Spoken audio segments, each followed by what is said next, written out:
Բարև ձեզ սիրելի ունկնդիրներ, Փառք Աստծո, որ Աստված մեզ փոխադրեց նոր տարին, կյանք, առողջություն տվեց եւ այսօր էլ արթնացրեց քնից։ Հնարավորություն ունենք իր ոտքերի մոտ գալու եւ սորելու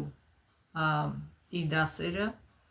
եւ նրան շնորհք ստանալու իրագործելու մեր կյանքում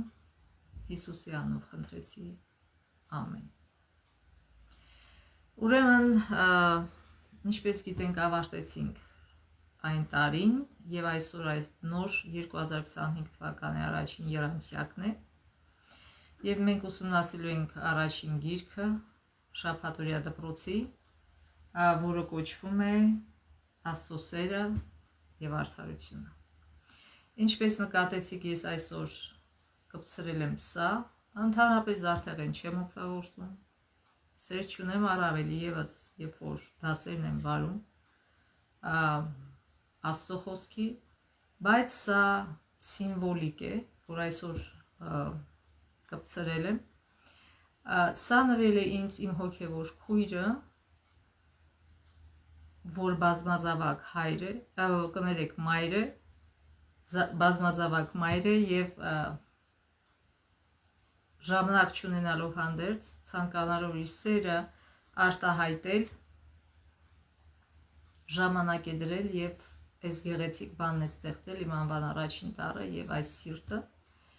անչափ շնորհակալ եմ եւ գնահատում եմ եւ ինչու այսօր ես որոշեցի սա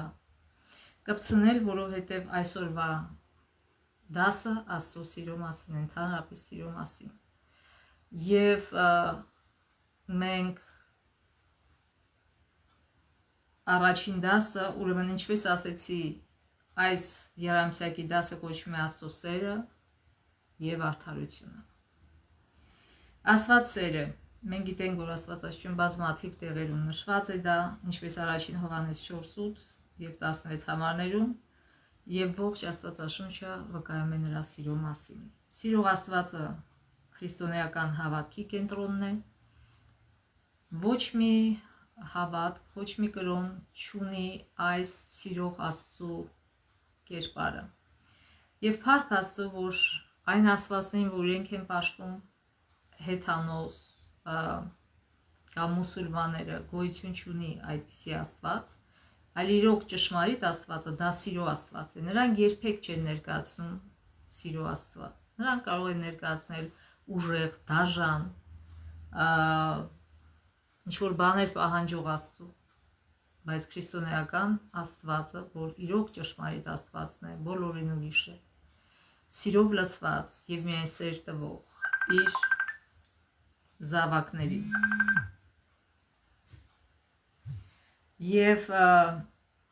հենց սերն է Աստծո էությունը, այն ամենի հիմքը, ինչին մենք հավատում ենք, եւ այն ամենի հիմքը,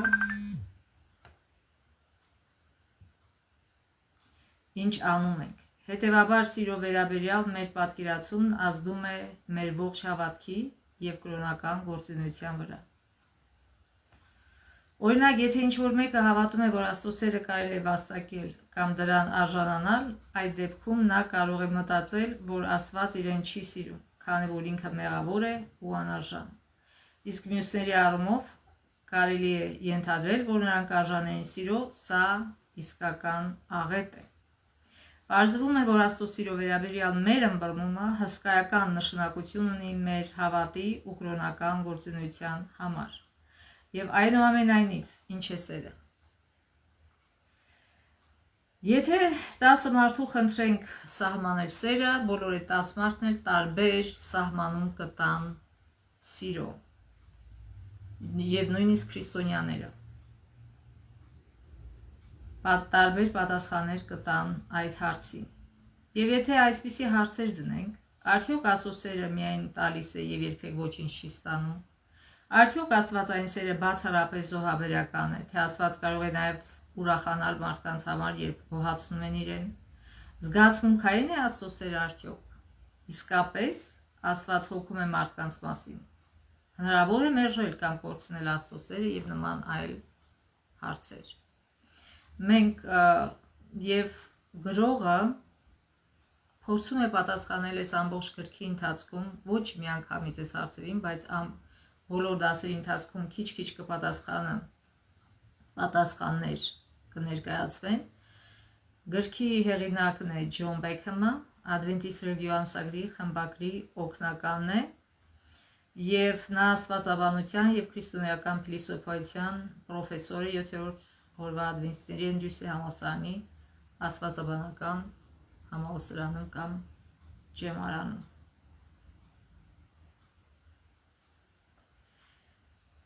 Մենք կտեսնենք, թե ինչպես են անխզելորեն կապված աստվածային սերն ու արդարությունը, աստվածաշյան աստվածը սիրում է արդարություն, ինչպես աստվածաշունչն է ներկայացնում, աստվածային սերն ու արդարություն միշտ միասին են, անխախտելի, անքակտելի։ Եվ քանի որ Աստված սեր է, նրան խորապես մտահոգում է այս աշխարհում գոյություն ունեցող անարդարությունն ու տառապանքը, նա խորապես կարեկցում է ճնշվածներին ու տառապյալներին, կիսելով նրանց ցավն ու վիշտը, որ արարչագործություն է թափանցել չարի միջոցով։ Եվ Աստված բոլորից շատ տառապեց, նա ինքը դարձավ չարի ամենամեծ զոհը։ Եվ ամբողջ Աստվածաշունչում մենք տեսնում ենք, որ Աստված շատ անգամներ է զգացել չարի պատճառած վիշտն ու ցավը եւ տառապում է, որտեղ սիրում է յուրաքանչյուր մարդու շատ ավելի, քան մենք կարող ենք պատկերացնել։ Աստծո սիրո խորությունը մենք կարող ենք տեսնել Քրիստոսի ողբում, երբ նա լացեց իր ժողովրդի համար Երուսաղեմ, Երուսաղեմ, որ կոտորում ես մարգարեներին, քարկոծում քեզ մոտ ուղարկվածներին, քանի անգամ ցանկացա հավաքել քո երեխաներին, ինչպես հավն է իր ձագերին թևերի տակ հավաքում, բայց դուք չցանկացաք։ Աստվածաշնչյան Աստվածը, ով սեր է, հաճախ է Աստվածաշնչում պատկերվում որպես սրտաբեկ ու վշտահար, ում սերը մերժել է։ Աստվածաշնչյան ողջ պատմությունը այն մասն է, թե ինչ է արել Աստված եւ ինչ է անում, որ սերը վերադարձնի տիեզերքի յուրաքանչյուր անկյուն ու խորշ։ Այս եւ շատ այլ հարցերին է վերաբերվում այս եռամսյակի դասերի թեման։ Սա ներածություն էր, իսկ հիմա կսկսենք ուսումնասիրել առաջին դասը, որը կոչվում է Աստծո սերն անսահման է։ Հիշելու համարն է Ովսե 14:4, նրանց խոտորումը պիտի բժշկեմ, նրանց անհատույց պիտի սիրեմ, որովհետև իմ բարկությունը շրջվել է նրանցից։ Ուրեմն անցյալ դասը մենք ավարտեցինք այն դրվագով, որտեղ Հիսուսը 3 անգամ Պետրոսին հարցնում է, արդյոք սիրում ես ինձ։ Եվ Պետրոսը արդեն խոնարհությամբ պատասխանում է, այո Տեր ջան, դու գիտես, որ սիրում եմ քեզ։ Ինչու եւ մենք բացատրեցինք ինչու Հիսուսը 3 անգամ հարցրեց, որտեղ ինչպես Պետրոսը 3 անգամ ուրացավ Հիսուսին, այնպես էլ Հիսուսը 3 անգամ ճակատագրական հարց տվեց նրան, սիրում ես ինձ, 3 անգամ Պետրոսին վերականգնելով իր ծառայության մեջ։ Անկախ այն բանից, թե որքանով են մեր հանգամանքները տարբերվում Պետրոսի հանգամանքներից, Աստված այսօր մեզ յուրաքանչյուրիս այդ հարցը տալիս է. արդյոք սիրում ես ինձ։ Աստված մեզ անչափ սիրում է։ Նա ապացուցել է դա եւ իր որդու զոհաբերությամբ եւ ամեն օր մեր կյանքում ապացուցում է, որ նա շարունակում է մեզ սիրել։ Բայց նա ուզում է նաեւ, որ մենք սիրենք իրան եւ հարցնում է. արդյոք սիրում ես ինձ։ Աստված սիրում է մեզ անհատույց, ոչ ոք իրան չի ստիպում դա անելու։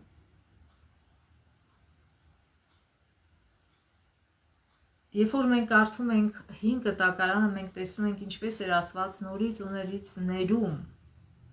հրեա ժողովրդին, որին մեծ պատիվ էր տվել իր ճշմարտությունը իմանալու, ինչու համար իմանալու, որ իրենք փոխվեն եւ ուրիշներին էլ օգնեն, հեթանոս ազգերին ցույց տան, թե ով է ճշմարիտ Աստվածը։ Նույնիսկ իրենց գոյության առաջին քայլերին իրենք արդեն ապստամբեցին Աստծո դեմ, երբ որ Աստված մեծ հրաշքներով դուրս հանեց նրանց Եգիպտոսից եւ իրենք եկան այդ Սինայի սարի մոտ եւ Աստված ներկայացրեց իր 10 պատվիրանները, նրանք ասին այո, կկատարենք։ Եվ Մովսեսը բարձրացավ վերև, դեպի Սարը, որպեսզի այդ 10 պատվիրանները Աստծո ձեռքով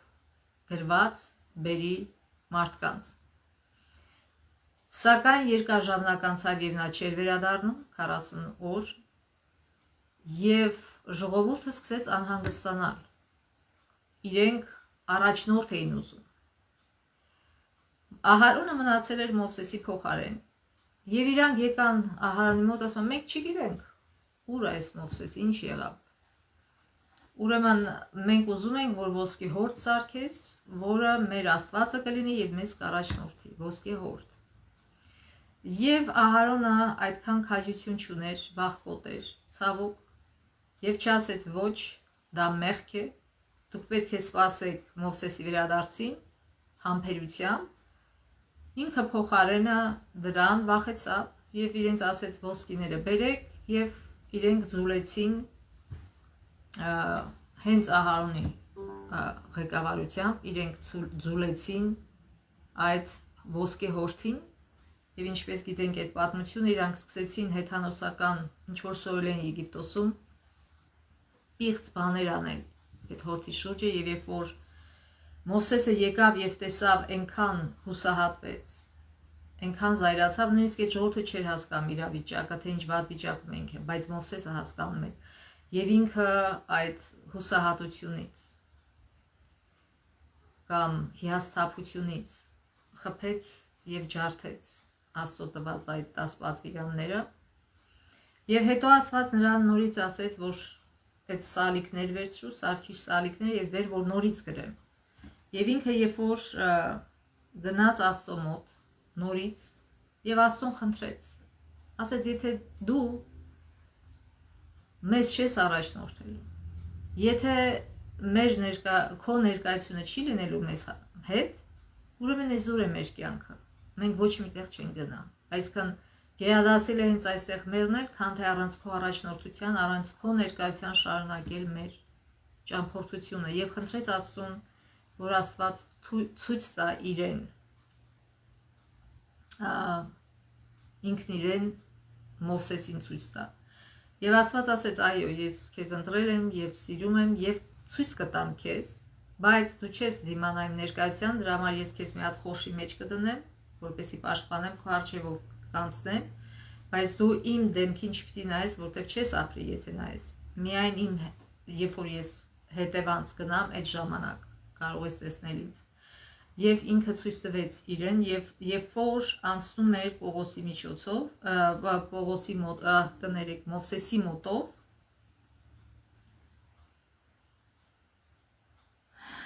ինչ ասեց ես իմ ամբողջ վարությունը կանցկացեմ քո արժևից եւ Տիրոջ անունը կկանչեմ քո առաջ ում ողորմելու եմ կողորմեմ եւ ում գթալու եմ կգթամ ինչ էր նշանակում այս խոսքերը այս խոսքերը մարդիկ հաճախ սխալ են հասկանում կարծում են թե Աստված ընտրում է ասում է սրան կգթամ սրան կողորմամ սրան ոչ նո Աստված բոլորին է ողորմում բոլորին է գթում եւ այստեղ ուղղակի Աստված նկատի ուներ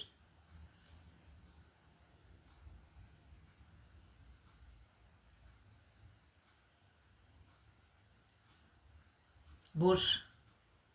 այսինքն ըստ էության Աստված հայտարարում է որ լինելով ամեն ինչի արարիչը իրավունք եւ իշխանություն ունի անհատույց պարգևելու իր ողորմությունն ու կարեկցանքը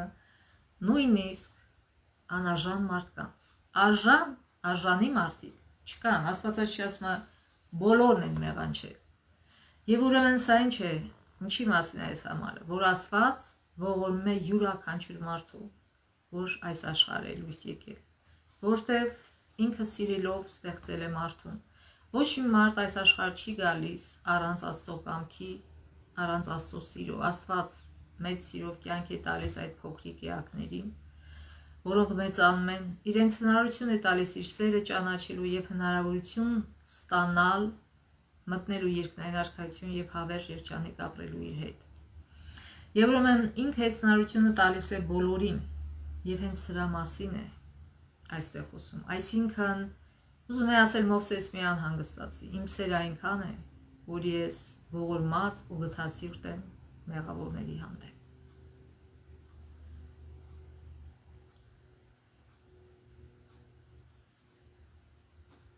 Եվ տվյալ իրավիճակում նա այդպես էլ վարվում է անգամ ոսկե հորթի հետ կապված ապստամբությունից հետո իր ողորմությունը պարգևելով Իսրայել ժողովրդին, թեև նրանք արժանի չէին դրան։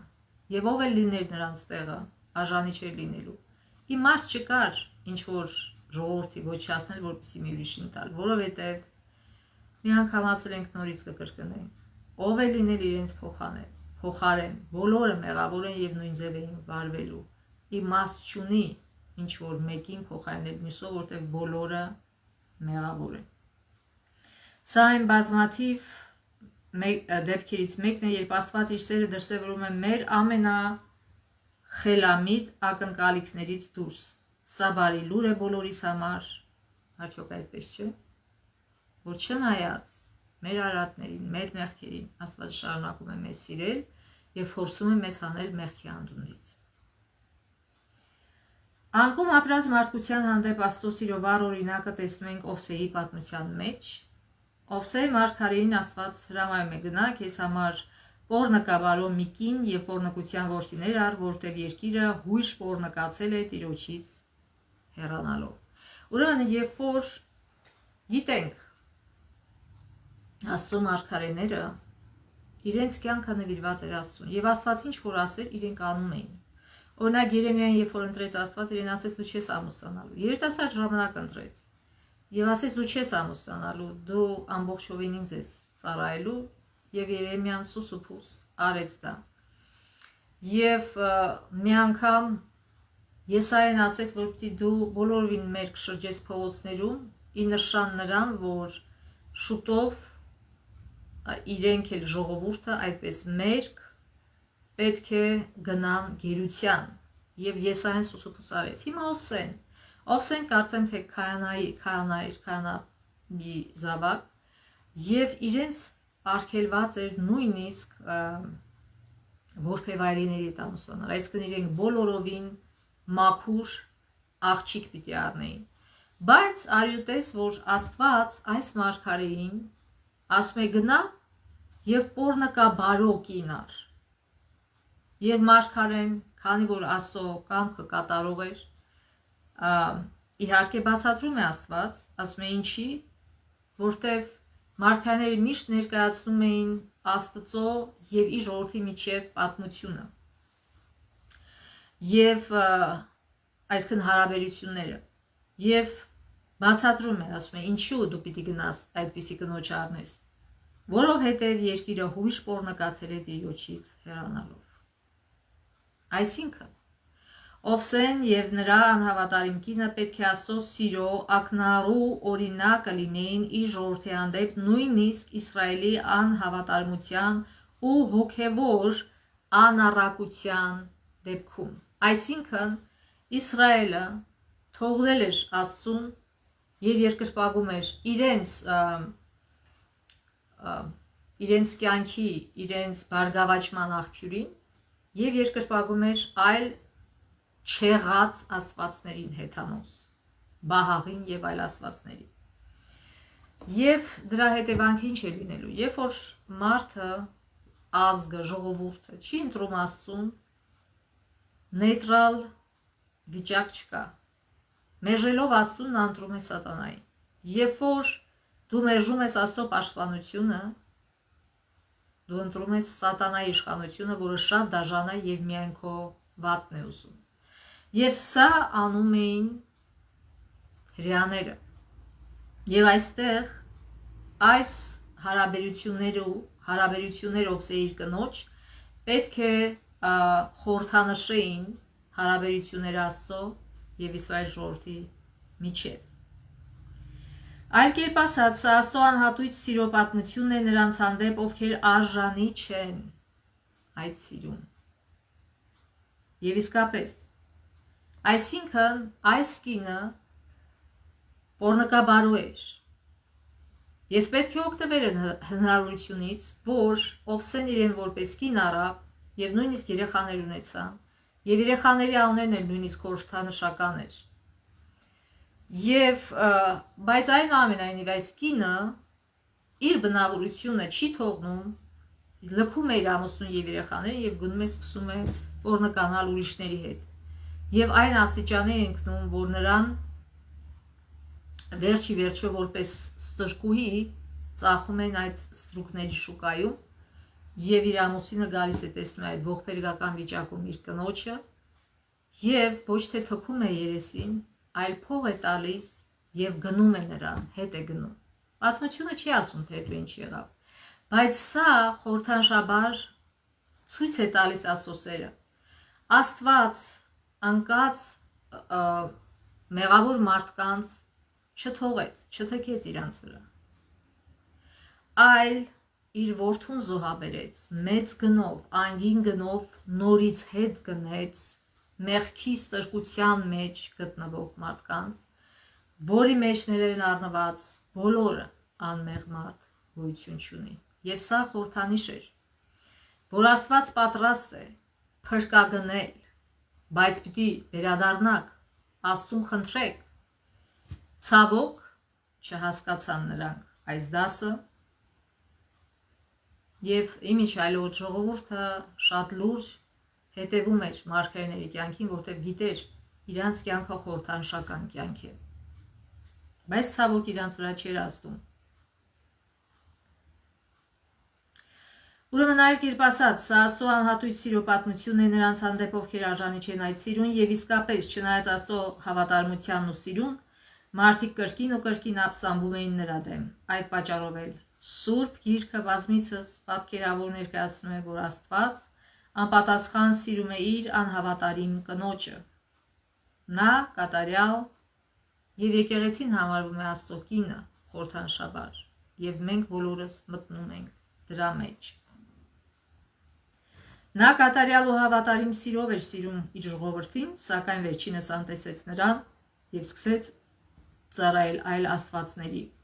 Խորապես վշտացնելով նրան, կարծես վերջնականապես ոչնչացրեց հարաբերությունները, որոնք անվերջանալի էին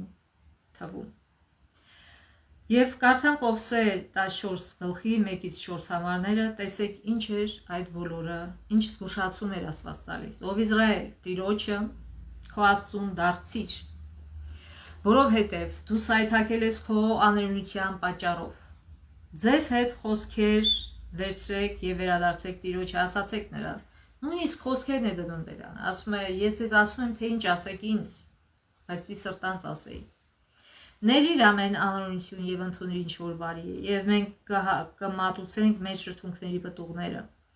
Ասորեստանցին մեզ չի փրկելու, ձիեր չենք հեծնելու եւ մյուս անգամ մեր ձեռքի գործերին չենք ասելու, ով մեր Աստված, որովհետեւ որբը քեզանից է ողորմություն գտնում։ Նրանց խոտորումը պիտի բժշկեմ, նրանց անհատույց պիտի սիրեմ, որտեղ իմ բարկությունը շրջվել է նրանցից։ Այսինքն Ովսեն ասում է, այսպես դարձի եկեք եւ այսպես դիմեք Աստծուն, եւ Աստված կբուժի ձեզ ձեր անօրենությունից, ձեր մեղավոր վիճակից։ Բայց արդյոք նրանք լսեցին։ Ոչ, վերջի վերջո եկան նրանց գրավեցին, Սամարյան քարուքան տարեցին եւ նրանց բոլորին գերի տարան։ Գերեվարվեց 10 ցեղը, հրեաների գերեվարվեց եւ իրենք այդ 10 ցեղը ուրիշ ազգերի մեջ տարածեցին եւ իրենք հալվեցին, այսինքն 10 ցեղը չկա, միայն 2 ցեղը կա հրեաների։ Իր ժողովրդի կրկնվող ապստամբությունից հետո Աստված հայտարարեց. նրանց խոտորումը պիտի բժշկեմ, նրանց անհատույց պիտի սիրեմ։ Անհատույց բառը թարգմանված է եբրայերեն նեդաբա բառից, որը նշանակում է կամավոր, առաջարկվող մի բան։ Դա այն նույն արտահայտությունն է, որն օգտագործվում է սրբարանային համակարգում կամավոր զոհաբերությունների համար, այսինքն Ովսեին ոչ մեկ չստիպեց, որ ինքը գնա եւ փրկագնի իր կնոջը։ Ինքը, քանի որ սեր կար իր մեջ, ինքը գնաց եւ արեց դա։ Նույնպես Աստծուն ոչ ոք չի ստիպում մեզ սիրել։ Սերը իր սրտի մեջ է, Աստված սեր է, եւ ինքը սիրում է մեզ անհատույց, առանց ստիպելու։ Ողջ Ովսեի գրքում, ինչպես ողջ Սուրբ գրքում, Աստված զարմանահրաշ նվիրվածություն ու կարեկցանք է դրսևորում իր ժողովրդի հանդեպ։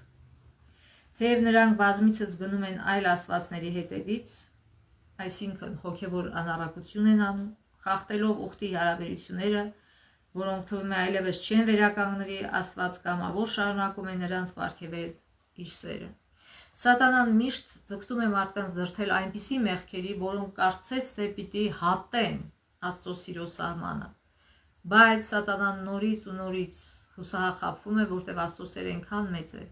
որ Աստված միշտ պատրաստ է հետ ընդունել մեղավորին։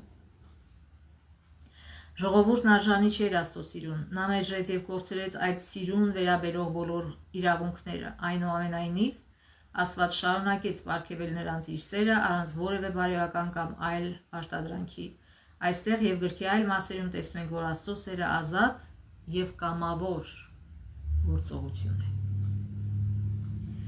Շատ մարդիկ են մտածում, որ Աստված հեռավոր ու խիստ կառավարիչ ու նաեւ դատավոր, բայց այս բոլորը կարդալով մենք գիտենք, որ Աստված այդպիսին չէ։ Աստված մեր օգնության կանչին է սպասում, որպեսզի մենք իրեն օգնության կանչվենք եւ ինքը հասնի օգնության։ Ինչու է սպասում, որտեղ ինքը երբեք իրեն չի պարտադրում մեզ։ Երբեք ինքը ազատ կամք է տվել մեզ եւ հարգում է այդ ազատ կամքը։ Եվ մինչև մենք չընտրենք իրան, չկանչենք օգնության, նա չի գա։ Աստված ոչ միայն շարունակեց Իսրայելին անհատույց պարգևել իր սերը, չնայած կրկնվող ապստամբություններին, այլև շարունակում է նույն անհատույց սերը պարգևել նաև մեզ, նույնիսկ եթե մենք մեղավոր ենք։ Մենք արժանի չենք Աստծո սիրուն, ինչպես եւ Իսրայելը արժանի չէ։ Եվ երբեք չենք կարող վաստակել այն։ Նույնիսկ ընդհակառակ Աստված չունի մեր կարիքը։ Աստվածաշնչի ասվածը ոչ մի բանի կարիք չունի։ Գործք Առաքելոս 17:25-ում ասում է, որ Աստված է ստեղծել ամեն ինչ, ինչ որ կա, եւ ոչ մեկից ոչ մի օգնության կարիք չունի։ Եվ նույնը ասում է Հայտնություն 4:11-ը, որտեղ Աստված արարիչ է, նա նրան է պատկանում ողջ փառքը։ Եվ Սաղմոս 33:6-ն էլ կարդան։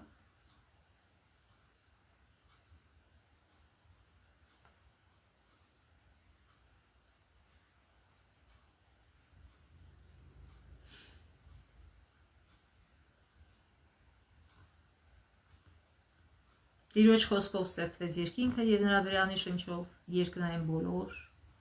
մարմինները։ Այսինքն նա է, որ մեզ կյանք տալիս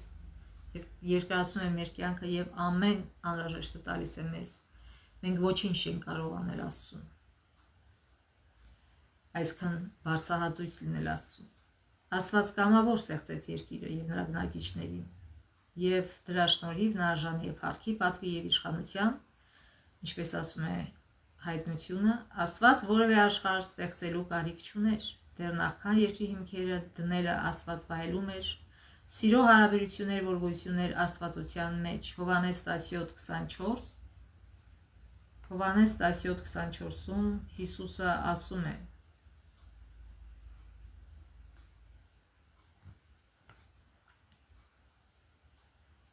Հայր, ում ինձ տվեցիր, ուզում եմ, որ ինձ հետ լինեն, որտեղ ես եմ, որպեսզի իմ փառքը տեսնեն այն փառքը, որ ինձ տվեցիր, որտեղ ինձ սիրեցիր նախքան աշխարհը ստեղծելը։ Սիրո համար Աստված կարիք չուներ արարված էակների, բայց համաձայն իր բնավորությամբ նա որոշեց ստեղծել այս աշխարհը եւ սիրո հարաբերությունների մեջ մտնել արարված էակների հետ։ Աստված ոչ միայն ազատ կամքով ստեղծեց այս աշխարհը որպես իր առատաձեռն սիրո պարգև, այլև շարունակում է անհատույց սիրել մարդկանց նույնիսկ Եդեմում մեղանչելուց հետո եւ նույնիսկ այն բանից հետո, երբ մենք ինքներս մեղք գործեցինք։ Նույնպես եւ երկրային ծնողները իրենք կարող են ապրել առանց երեխա ունենալու, բայց իրենց մեջ այնքան սեր է, որ իրենք ուզում են փոքրիկ մարդուկ ունենալ եւ իրենց սերը նվիրաբերել իրենց։ Որտեւ իրենց սրտում սեր կա, դրա համար են իրենք որոշում երեխա ունենալ եւ իրենց սերը տալ երեխային։ Նույնը Աստծո դեպքում է։ Երբ որ մարդու սրտում սեր կա, ինքը սիրո օբյեկտ է ման գալի, որ իր սերը դնի գործի մեջ։ Այն բանից հետո, երբ Ադամն ու Եվան մեղանչեցին Եդեմում, այլևս իրավունք չունեին ապրել եւ մանավանդ ստանալ Աստծո սերը, որտեղ մեղքի բարձկը մահն է։ Սակայն Աստված, ով իր խոսքի զորությամբ ամեն բան կրում է, Եբրայեցիներ 1:3, իր մեծ սիրով ողորմածությամբ ու շնորհով պահպանեց նրանց կյանքը եւ գտավ ելքը, որ մարդկությանը սիրով հաշտեցնի իր հետ։ Եվ այդ հաշտությունը նաեւ մեզ է վերաբերում։ Աստված ոչ միայն անհատույց սիրում է մարդկանց, այլև կոչ է անում ի պատասխան սիրել իրեն, այն որ Աստված նրանց օժտում է ազատ ընտրության իրավունքով ընդունել կամ մերժել իր սերը, երևում է ի թիվս այլ համարների Քրիստոսի հարսանեկան խնջույքի մասին առակում։ Մատթեոս 22 գլխի 1-14 համարները, Մատթեոս 22 1-14 համարները։ Հիսուսը նրանց հետ դարձյալ առակներով խոսեց եւ ասաց. Երկնքի արքայությունը նման է թագավոր մարդու, որ իր որդու համար հարսանիք արեց։ Նա իր ծառաներին ուղարկեց հրավիրյալներին հարսանիքի կանչելու, բայց նրանք չկամեցան գալ։ Այսինքն կարծես թե նրանք արժանապատիվ մարդիկ էին, հրավիրված էին հարսանիքին, բայց չուզեցան գալ։ Դարձյալ ուրիշ ծառաներ ուղարկեց եւ ասաց. հրավիրյալներին ասեք, ահա պատրաստեցի իմ ճաշկերույթը, իմ ցլիկներն ու պարարտանասուները մորթված են, ամեն ինչ պատրաստ է, եկեք հարսանիքի։ Իսկ նրանք անտեսելով հեռացան, մեկը իր արտը, մյուսը իր առևտրին, իսկ մնացածները նրա ծառաներին բռնեցին, վիրավորեցին ու սպանեցին։ Ուրեմն այստեղ Հիսուսը խորհրդանշաբար ներկայացնում էր Իսրայելի պատմությունը, որ ինքը շարունակում էր մարգարեներ ուղարկել եւ մարդկանց հրավիրել մտնել երկրի արքայություն, բայց մարգարեներին մեծամասամբ տարապանք էին պատճառում, երբեմն խոշտանգում էին, սպանում էին, վիրավորում էին, ծաղրում էին, այսինքն մարգարեներին լավ չէին վերաբերվում։ Երբ թագավորը լսեց, բարկացավ եւ իր զորքն ուղարկեց, կոտորեց մարդասպաններին եւ այրեց նրանց քաղաքը։ Այսինքն այստեղ մարգարեություն է Երուսաղեմի մասին, որ Աստված վերջ-վերջո իր ձեռքը քաշելու է պաշտպանության եւ Երուսաղեմը այրվելու է։ Ինչպես եղունցավ 78 թվականին։ Այդ ժամանակ նա իր ծառաներին ասաց. հարսանիքը պատրաստ է, բայց հրավիրվածներն արժանի չէին։ Այսինքն այստեղ խոսքը գնում է հրեաների մասին եւ խորհրդանշաբար նրանց մասին, ովքեր հիմա են հրավիրված, բայց չեն ուզում գնալ։ Այսինքն եւ խորհրդաշական վերաբերվում էր այն մյուսները հեթանոսներն էին, համարվում, որ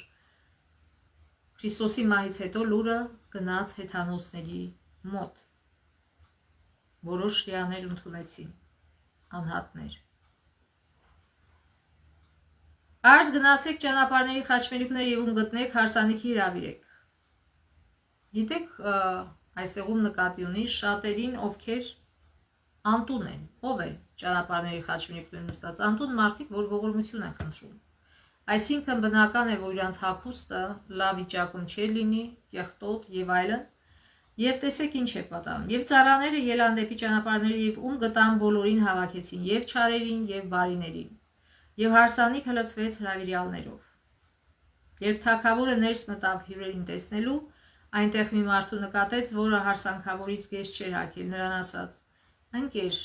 առանց հարսանքավորից գեշ ունենալու ինչպես այստեղ մտար։ Նա պապանձվեց։ Պատասխան չուներ, ինչու, որտեղ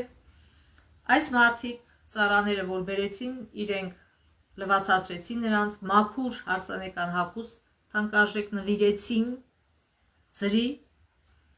եւ մարդիկ ուղակի պետք է մտնեն։ Իսկ այս մարդը, ուրեմն այստեղ այդ հագուստը թագավորական, հարսանեկան, խորհրդանշում է այն արդարության հագուստը, որ Հիսուսը պետք է մեզ հագցնի, եւ հագուստը խորհրդանշում է մեր բնավորությունը, այսինքն այն բնավորությունը, որ Հիսուսը սրբացնում է օր։ Եվ այս մարդը չէր ուզեցել փաստորեն հագնելու, իր կեղտոտ շորերի մեջ էր մնացել, պատառոտված, որը խորհրդանշում է մեր մեղավոր կյանքը, մեր մեղավոր էությունը, մեր մեղավոր բնավորությունը, այսինքն եկել էր, ուզում էր ուտել խմել, բայց ուզում էր նույն իր մեղավոր, այսինքն կան մարդիկ, որ կարծես թե հրավեր ընդունում են, գալիս են եկեղեցի, բայց չեն ուզում իրենց կյանքը փոխել։ Եվ ուզում են այդպես մեղավոր բնավորությամբ մտնել երկնքի արքայություն, բայց դա չի լինի։ Պարզ գրվում է Աստվածաշունչի հայտնության մեջ։ Այդ բոլոր արատները այնտեղ գրված են հերթականությամբ, որ այդպիսի մարդիկ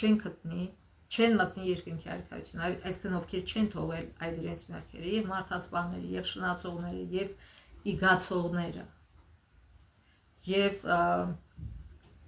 գողացողները եւ այսինքն բոլոր նրանք ովքեր խախտել են Աստծո օրենքը, իհարկե բոլորն են խախտում, բայց կան մարդիկ ովքեր ապաշխարում են եւ քիչ-քիչ սրբանալով արդեն այնպիսի վիճակի են հասնում, որ էլ չեն էլ ուզում խախտել Աստծո օրենքը, այլ սիրում են պահել Աստծո օրենքը, այսինքն այդ մակարդակի են հասնում։ Եվ ուրեմն այստեղ այս մարդը ներկայացնում է այդպիսի մարդը, որ գալիս է եկեղեցի, բայց չի ուզում իր հիմնավորությունը փոխի, նույն բամբասկոտ, նույն միգուցե գողացող, այսինքն նույն բնավորությամբ շահի հետևից միգուցե ընկնող գալիս է եկեղեցի, որպեսզի շահ ստանա, իր բնավորությունը չուզեցող փոխող մարդը ուզում է ընկնել երկինքի արքայություն, բայց դա չի լինի եւ նա պատճառ չունի, այսինքն բոլորին էր բաժանել Տերը։ Միակ պատճառը այն էր, որ նա մերժել էր եւ դրա համար նա պապանձվեց։ Այդ ժամանակ թագավորը ծառաներին ասաց. «Կապեք դրա ոտքերն ու ձեռքերը, վերցրեք դրան եւ գցեք դուրս խավարի մեջ, այնտեղ կլինի լաց ու ատամների կրճտոց, որտեղ կանչվածները շատ են, իսկ ընտրյալները քիչ»։ Աստված կանչել է բոլորին առանց բացառության, բայց ընտրվածները ովքեր են, ովքեր ընտրում են սիրով պատասխանել Աստծո սիրուն։ Հարսանեկան խնջույքի առաքում թագավորը հարսանիք է կազմակերպում իր որդու համար եւ ծառաներին ուղարկում հրավիրյալներին հարսանեկան խնջույքի կանչելու, բայց նրանք ուրեմն չկամեցան գալ։ Ավելի ուշ պատժում է նրանց, ովքեր սպանել էին իր ծառաներից մի քանիսին, հետո կանչում է, ինչպես մենք կարդացինք։ Սո ինչ է սա նշանակում։ Նրանք, ովքեր վերջնականապես ընտրվել են, այն ընտրյալներն են, որ ընդունել են Տիրոջ հարսանեկան խնջույքի հրավերը։ Առաքում օգտագործված կանչված եւ հրավիրված արտահայտությունները հունարեն կալեո կանչել հրավիրել արտահայտություններն են, եւ ով է ի վերջո ընտրյալ, էկլեկտոս, որոշվում է նրանով, թե մարդը կամավոր է ընդունել հրավերը, թե ոչ։ Փաստորեն Աստված բոլորին է կանչում, այսինքն հրավիրում հարսանեկան խնջույքի։ Երբ որ Հիսուսը երկրորդ անգամ գա, նա մի մեծ խնջույք է անելու եւ սեղան այնքան մեծ է լինելու, որ այսինքն բոլոր փրկվածների համար։ Բայց մարդու ընտրության մեջ է նա ընտրում է այդ խնջույքին մասնակցել, թե ոչ։ Այդտեղ չի լինելու ոչ մի ոգելից խմիչք, այնտեղ լինելու է մաքուր կերակուրներ, եւ այն մարդը, որ ամբողջ սրտով կապված է մեղքի հետ, իհարկե որ չի ուզենա գալ եւ նստել այդ սեղանի շուրջը։ Այնուամենայնիվ մեզանից յուրաքանչյուրը կարող է մերժել Աստծո սերը։ Ազատությունը էական է սիրելու համար։ Աստված երբեք որևէ մեկին չի պարտադրի սերը։ Սերը հնարավոր չէ, իսկական սերը հնարավոր չէ պարտադրել։ Դու կարող ես, մարդիկ փորձում են փողով գնել, բայց դա սեր չի։ Կարող են հաճույքը գնել, բայց ոչ սերը։ Սերը ավելի շատ բարձր է, ավելի շատ հաճելի է, իսկական սերը, քան թե այդ հաճույքը, որ փողով գնել են։ Եվ մինչև իրանք չհասկանան տարբերությունը, իրանք չեն հասկանա իրական էությունը սիրո։ Ցավոք մենք կարող ենք հրաժարվել Աստծո հետ հարաբերությունից, որ հիմնված է սիրո վրա։ Ընտրյալները նրանք են, ովքեր ընդունում են հրավերը։ Նրանց համար, ովքեր սիրում են Աստծուն, Աստված ավելի հիասքանչ բաներ է պատրաստել, քան մենք կարող ենք պատկերացնել։ Եվ դարձյալ ամեն ինչ հանգում է ազատությանը, որ հատուկ է սիրուն։ Այսինքն մարդկանց ազատություն է տրված ընտրել Աստծուն, հետ հարաբերությունների մեջ մտնել, թե ոչ։ Աստված բոլորին հրավիրում է իր հետ սիրո հարաբերությունների, սակայն հավերժական արդյունքները կվայելեն միայն նրանք, ովքեր կամավոր կողջունեն, կընդունեն հրավերը։ Ինչպես երևում է հարսանեկան խնջույքի առակից, շատերը, որոնց թագավորը հրավիրել էր, չկամեցան գալ։ Ուստի իր խաչելությունից կարճ ժամանակ առաջ Քրիստոսը սգում էր. «Երուսաղեմ, Երուսաղեմ, որ կոտորում ես մարգարեներին, քարկոծում քեզ մոտ ուղարկվածներին»։ Ինչու էին քարկոծում մարգարեները, որտեղ մարգարեները ճիշտ էին ասում, ասում էին դարձի եկեք, թողեք ձեր մեղքերը, որ փրկվեք, որ Աստծո բարկությունը չկա մեր վրա, որ Աստված չթողնի իր պաշտպանությունը չվերցնի մեզանից։ Բայց սուտ մարգարեները ասում են, չէ, ոնց ապրում եք, տենց է ապրեք, լավ կլինի, մի մտածեք, ոչ մի վատ բան էլ չի լինի։ Այսօր էլ մարդիկ սիրում են այդպիսի ստախոս ավետարանիչների, ովքեր իրենց խաբում են,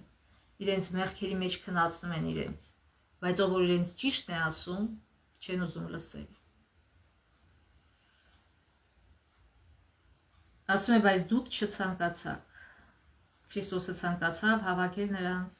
սակայն նրանք չցանկացան։ Նույն հունարեն բայը, որ նշանակում է ցանկանալ, fellow, օգտագործում է ինչպես Քրիստոսի նրանց փրկելու ցանկության առումով, այնպես էլ նրանց փրկվել չցանկանալու առումով։ Եվ այնուամենայնիվ Քրիստոսը խաչ բարձրացավ եւ այս մարդկանց եւ մեզ համար։ Զարմանահրաշ սեր։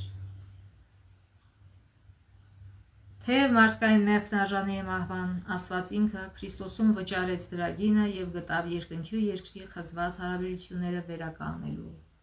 ճանապարհը։ Ոչ թե գտավ, այլ ինքը այդ ճանապարհը սարքեց։ Եվ միևնույն ժամանակ նա շարունակում է մեզ պարգևել իր սերը, թեև այդպես վարվելու ոչ մի պարտավորություն չունի, բացի իր սեփական հոժարական ցանկության։ Կարդանք Հովհաննես 10:17-ից 10:17-18 համարները։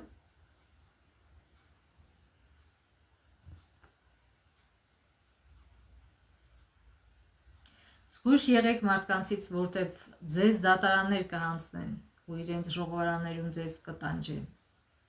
Իմ պատճառով կառավարիչների ու թագավորների կներեք ուրիշը։ Հովհաննես, սա Մատթեոսն էր, Հովհաննես 10:17-18 համար։ Իմ հայրն ինձ սիրում է այն բանի համար, որ ես իմ կյանքը տալիս եմ, որպեսզի այն վերստին ստանամ։ Այն ինձանից ոչ ոք չի վերցնում,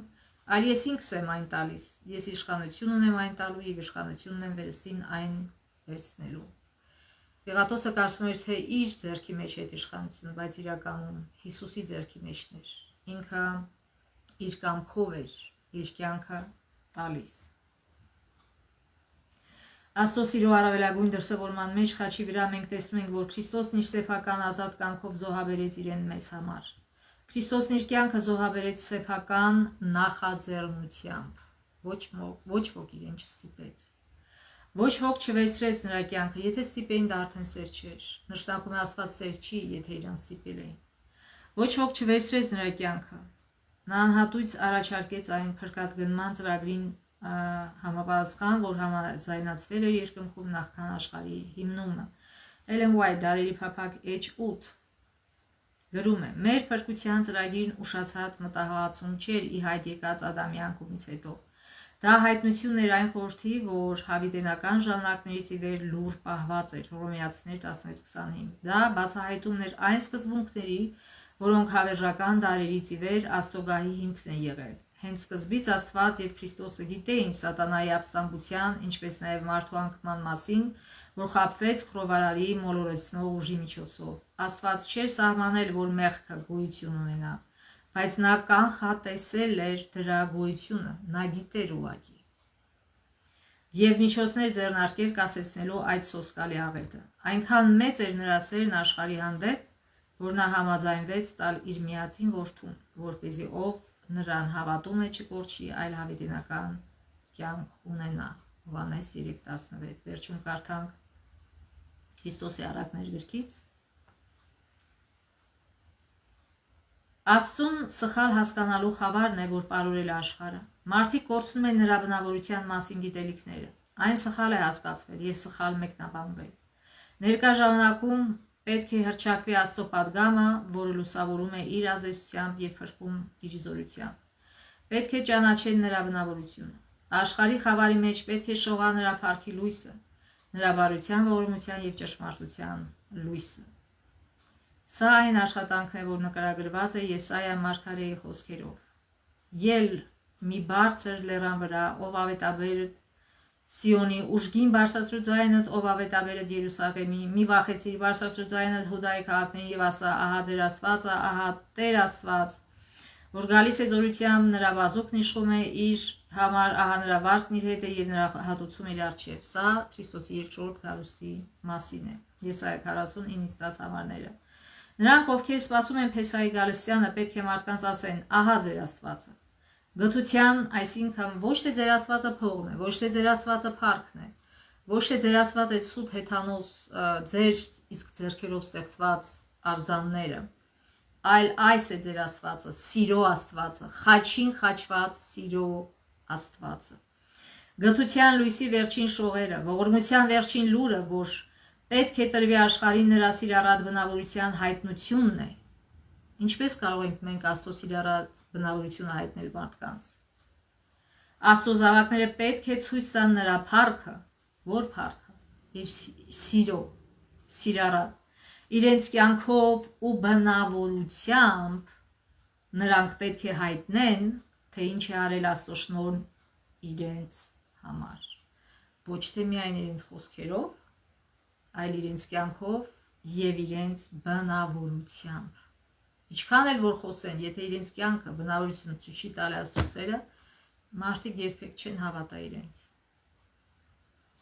Եթե մարդը խոսում է սիրո մասին, բայց դաժան է վարվում, անտարբեր է վարվում, նրանք ասեն, այս մարդը սուտ է ասում, Աստված սիրո Աստված չի։ Իր պես է անտարբեր։ Արդարության արագյակի լույսը պետք է արտացոլվի բարի գործերի,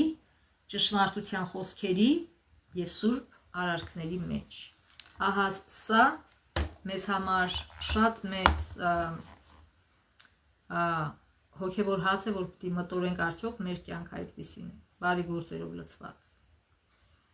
Եվ թող Աստված օրհնի մեզ, որպեսզի մենք կարողանանք այս գալիք շաբաթվա բոլոր օրերը անցկացնենք իր կամքի անմար,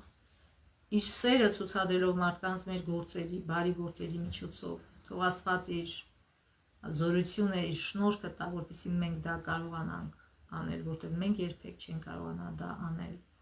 Աստծո օրհնությամբ մինչև մյուս շաբաթ։